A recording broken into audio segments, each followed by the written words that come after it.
That word soul is such a powerful word, but also such a mysterious word. What does it mean?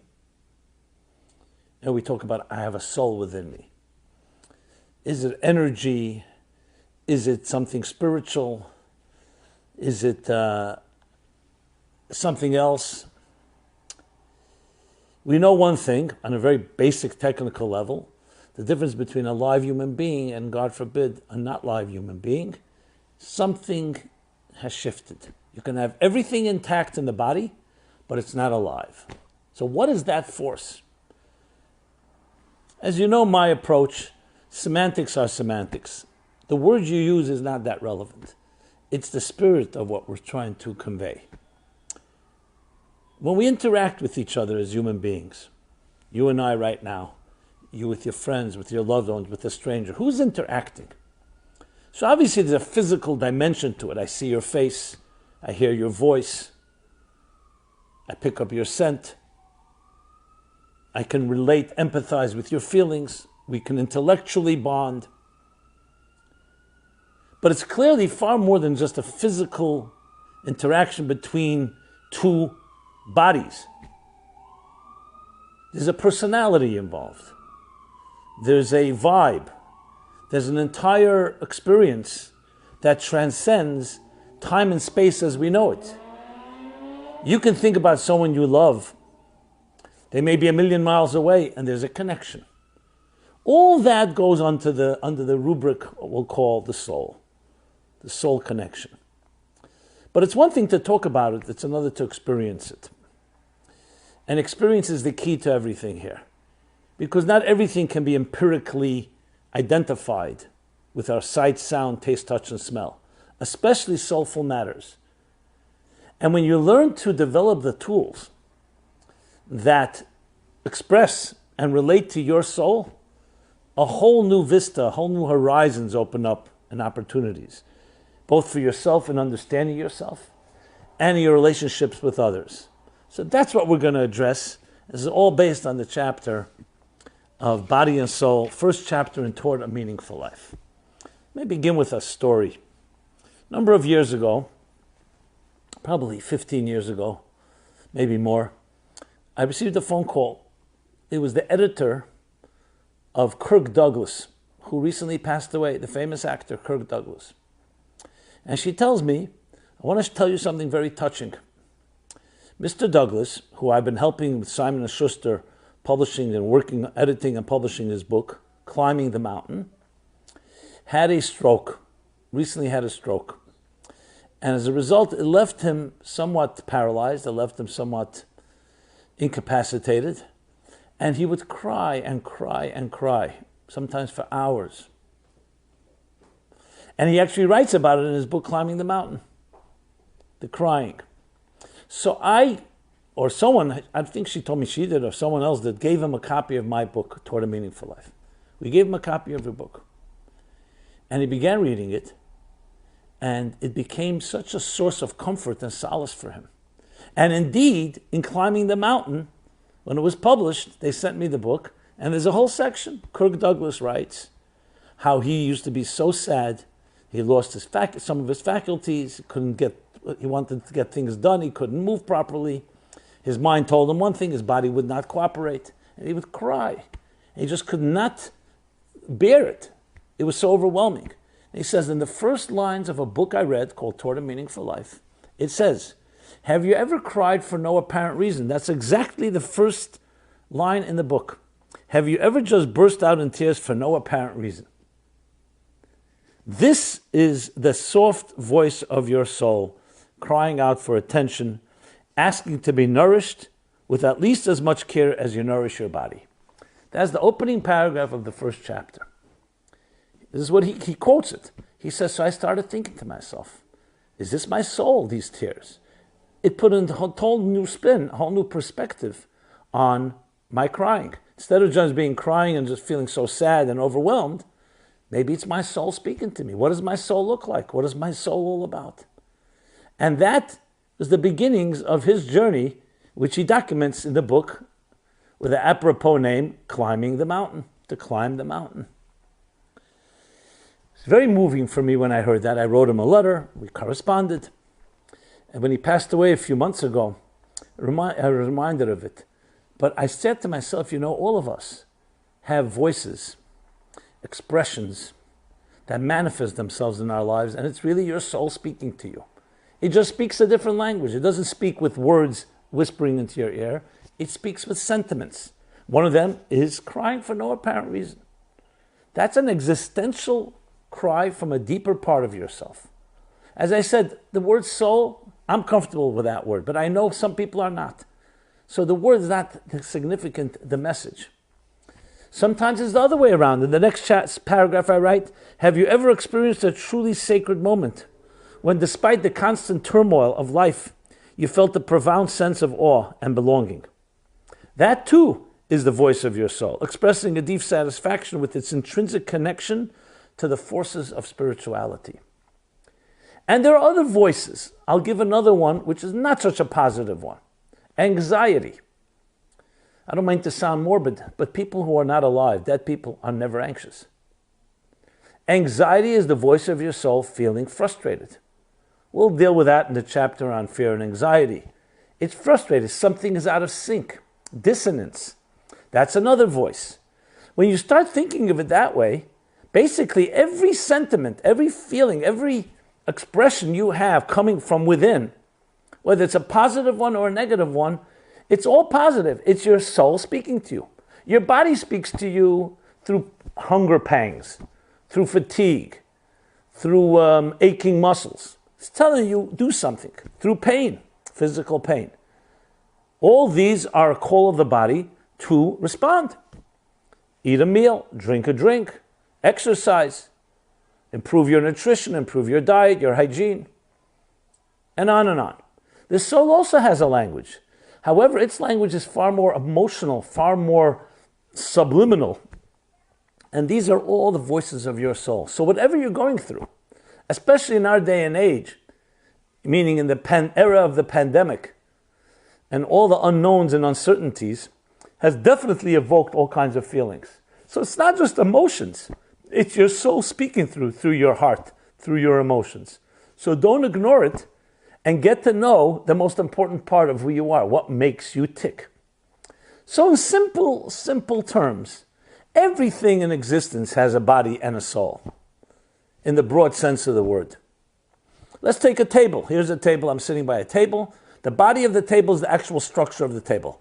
Its size, its measurements, what it's made of, its legs. The function of the table is its spirit, it's its soul. I'm going to use it to eat a meal. I'm going to use it to give a class. I'm going to use it to study on. I'm going to sit with my child and we're going to do homework together.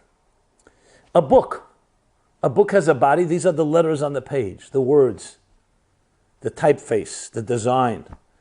But what message is it conveying? That's the spirit.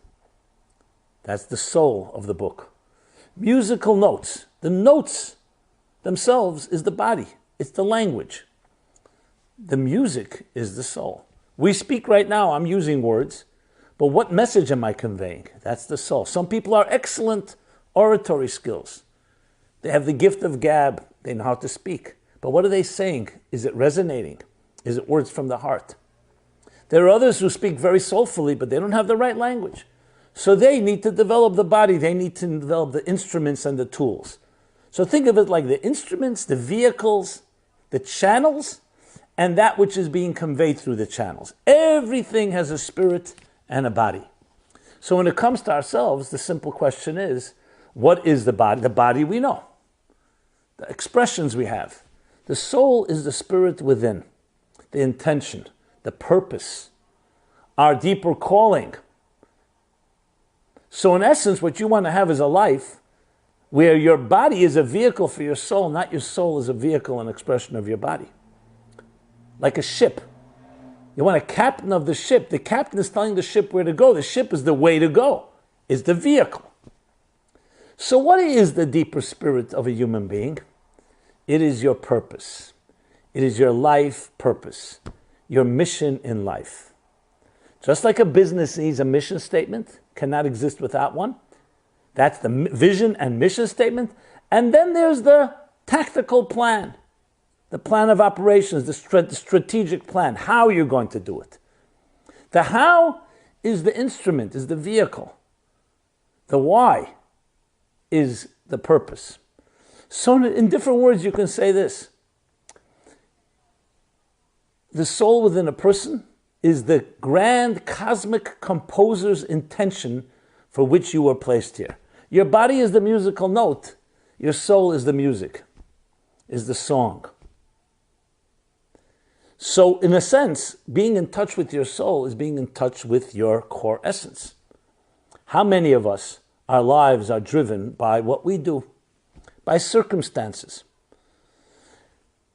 I ask people very often, I say, so who are you? What makes you tick? Who are you? And very often, they'll give you their business card.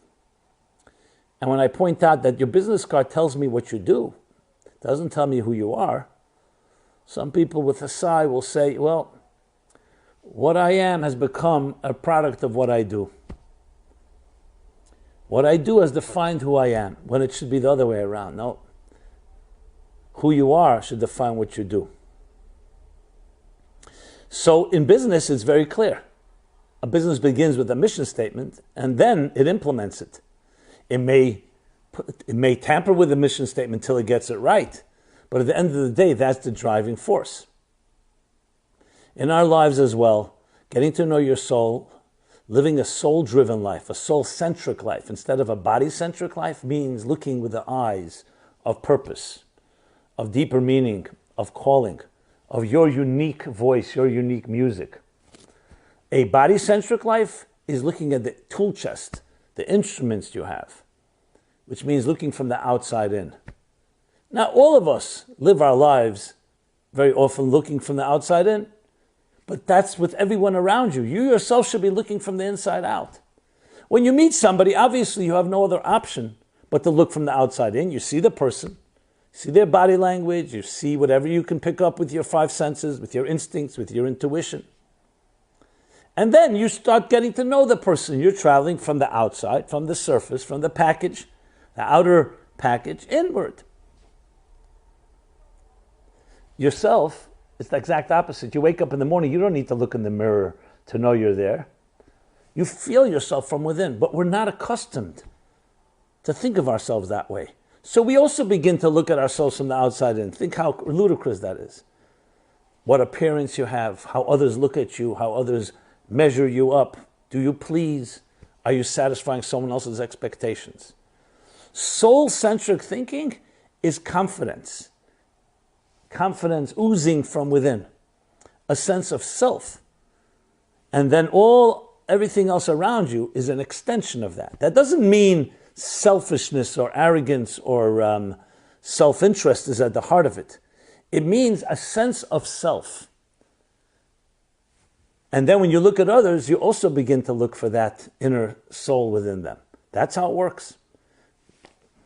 When you focus on your inner, it's far easier and natural to focus on everybody else's inner. That's the nature of the way it works. So with that, let us talk a little more about this soul. There's a very powerful verse in the book of Proverbs. The soul of a human being is the flame of God. It's a flame. The closest approximation to a soul is a flame. Let's think of a flame. It is the only physical object that defies gravity that we can see with our physical eyes. You light a flame, light one, and you'll see the flame rises. It's the wick that keeps it grounded. What does that tell us? The soul works exactly the same way. It's always defying gravity. It is transcendent in nature. It means it's always seeking to grow. It's always looking upward. I tell a story in this chapter, a beautiful story. A young boy who later would become a great master, mystic, teacher, mentor to many. And he was, as a child, playing with other children on a ladder. They were climbing up and down, children play. He was the only child that had the courage to climb to the top of the ladder. The other children climbed halfway up, 3/4 of the way up. His grandfather, who was watching closely, called over the little boy and said to him, tell me, I was watching you play. Why were you the only one that had the strength, the courage to go all the way up to the top of the ladder and the others did not? Now you'll see why he turned out to be who he was. He said, Zaidi, my grandfather. It's very simple. When the other children climbed, they kept looking down. As they climbed higher, they kept looking down, so they saw how high they were afraid. They're so far from the earth were they accustomed to be, so they were afraid to climb higher. When I was climbing, I kept looking up. I was climbing, I kept looking into the sky, and I saw how low I was. So it motivated me to climb higher. We all have those two options in everything we do in life. We look back, we look down, then often we say, look how far I've gotten. It makes you feel even a certain sense of pride. I don't need to climb higher. You're with other people who are less accomplished than you. Almost likely you're not going to be motivated to climb higher. Because you say, look, compared to them, look how high I am. But when you're around people that have accomplished more than you, when you set goals that are beyond sights to new horizons, you see how low you are. You see how little you've accomplished, comparatively speaking. That's a motivator.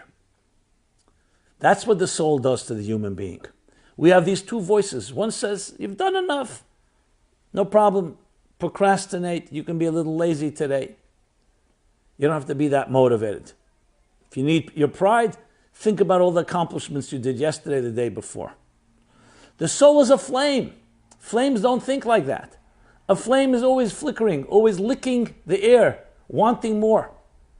Look at the difference. There's a Hasidic expression that an animal created for a particular purpose has never seen heaven. Because they walk on all four. So their face is usually facing to the ground or close to the ground. That's why when you look at animals, with all due respect to them, this is not an insult because that's exactly what they're meant to be, part of nature's structure. Don't seek to build better homes, to have 2 homes, to have 3 cars, to have better mobile phones, fax machines, to learn how to travel. They're not concerned about quarantines. They frankly don't even go to therapists or have neurosis. They're calm, animal bliss. Graze in the meadows or wherever their habitat may be, feed, breed, protect their young, bring the next generation. They're completely satisfied. They live in the same habitats today as they did 1,000 years ago. Human beings are always restless. They're always seeking to improve. Better home, better technologies, better medicine, which also has the other side, yes, that we can have neurosis and we can be very restlessness angst can turn into anxiety. But we seek, just imagine, how many billions, if not trillions of dollars were spent on NASA alone, space travel, exploration of outer space, to satisfy one thing, human curiosity. We want to know what's out there. We see the heavens, we see the stars, we see the planets. Is there life out there? Is there someone like us out there? What's out there? What's on this moon? Because that's what a human being is like. A flickering, restless flame, seeking, reaching, transcending. It has its challenges. Many of us would sometimes prefer animal bliss. I know a cardiologist, very beautiful man, beautiful soul. But he has a very difficult life. And he said to me once, Rabbi Jacobson, can you just pray for me one day of total peace, total calm? You know, he has a good sense of humor. So I said to him, you mean like a flat line? So he said, no, not that calm. A flat line, of course, in the cardiogram is the last thing you want to see. It means the heart has stopped. What does a cardiogram, a healthy heart, look like? A wave. A balanced wave. It has its peaks and its valleys. If the peaks are too high and the valleys are too low, too much anxiety or too much resolution, too much tension or too much resolution, you need balance. But life is all about a wave. It's all about cycles. It's a pulsating energy. The mystics call it rotze and shuv, to seek and to return, tension and resolution. A healthy measure of angst, of feeling motivated and restless because you want to go higher, is a very healthy element. Too much calm, where everything is fine, is not consistent with the human spirit. On the other hand, anxiety that doesn't have resolution, anxiety where you're so frustrated that you haven't reached certain heights without internalization, is equally challenging. So the voice of our soul, my friends, is the healthiest and most important thing we need to access. I'm always taken by the tragic line in Oliver Wendell Holmes' poem, The Voiceless, where he says, "Alas to those that die with their song still inside them." Alas to those that die with their song still inside them. Often people equate it together with Thoreau's line, "Most men lead lives of quiet desperation." We have a song inside each of us. You don't need to go search it anywhere. You don't need to buy it. You don't need to purchase it. It's yours. It's actually not just yours. It's what makes you unique. Your unique music. Your unique voice. You were born an original. Don't become a copy. Embracing that voice, allowing it to speak to you, nourishing it, nurturing it, responding to it, giving it attention like you would a flower through watering and nurturing and nourishing it, is the key. And what you get in return is your song, your voice. So understanding life through the eyes of the soul, the eyes of your soul, gives you a whole new perspective on everything. You look at things from the inside out. You walk outside, you see a beautiful tree, nice weather, or rainy, stormy weather, and you look for the soul within the message. Everything has a deeper reason. Everything has a soul within. Everything has a deeper narrative. So may you all be blessed, may we all be blessed to touch that soul, especially in turbulent times like now, where much of our outer lives have been upended, disrupted on many levels, whether the pandemic of COVID-19 or the pandemic of racial tensions long brewing. It is an opportunity to look at things with a soul, to look at another. Souls don't have colors. Souls are not defined by race. They're defined by your divine mission. And each person on this earth, of our 7.5 billion people, has a unique, indispensable soul's mission in this world. Let's look for it. Let's embrace it. Let's express it. And when that voice is expressed, and I express my voice, and you express yours, and everyone around us, we encourage each to express each other's voice, we have this beautiful symphony that, on one hand, everyone is indispensable. On the other hand, we all complement each other in one large, grand, cosmic song that will transform this world. Instead of a world of hostility and of distancing and of separation, a world of harmony within diversity. Be blessed and be well. Thank you.